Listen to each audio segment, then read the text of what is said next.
SpaDeX docking ప్రక్రియను విజయవంతంగా పూర్తి చేసి చరిత్ర సృష్టించిన భారత అంతరిక్ష పరిశోధన సంస్థకు వైఎస్ఆర్సీపీ అధినేత మాజీ ముఖ్యమంత్రి వైఎస్ జగన్మోహన్ రెడ్డి అభినందనలు తెలియజేశారు. డాకింగ్ ప్రక్రియతో అంతరిక్ష పరిశోధనలో భారత్ ఒక అడుగు ముందుకు వేసేలా ఇస్రో చేసిందని, ఇటువంటి మరిన్ని విజయాలు సాధించాలని జగన్ ఆకాంక్షించారు.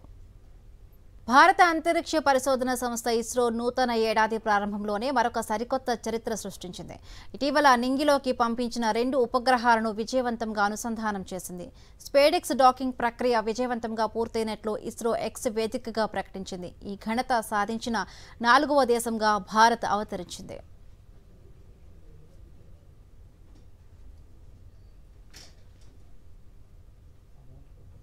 గత డిసెంబర్ 30న తిరుపతి జిల్లాలో సతీష్ ధవన్ స్పేస్ సెంటర్ నుండి పోలార్ శాటిలైట్ లాంచ్ వెహికల్ C-60లో జంట ఉపగ్రహాలను ఇస్రో నింగిలోకి పంపింది.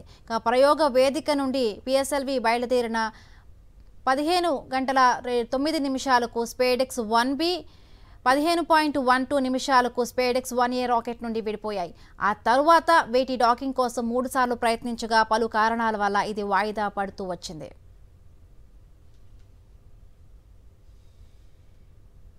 చివరకు గురువారం వీటి అనుసంధాన ప్రక్రియను చేపట్టారు. ఈ క్రమంలోనే 2 ఉపగ్రహాల మధ్య దూరాన్ని 15 మీటర్ల నుండి 3 మీటర్లకు తీసుకువచ్చారు.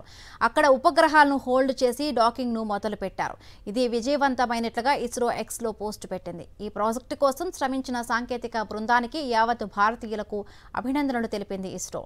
ఇప్పటి వరకు చైనా, రష్యా, అమెరికా మాత్రమే అంతరిక్షంలో 2 ఉపగ్రహాలను అనుసంధానం చేస్తున్నాయి.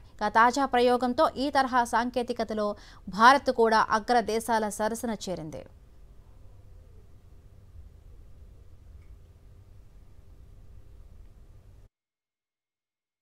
స్పేడెక్స్ డాకింగ్ ప్రక్రియ విజయవంతం కావడంపై ప్రధాని మోదీ స్పందించారు. ఇస్రో టీంని అభినందిస్తూ ట్వీట్ చేశారు మోదీ. భారత అంతరిక్ష పరిశోధనలో ఇదొక కీలకమైన మెట్టు అని ప్రధాని కొనియాడారు.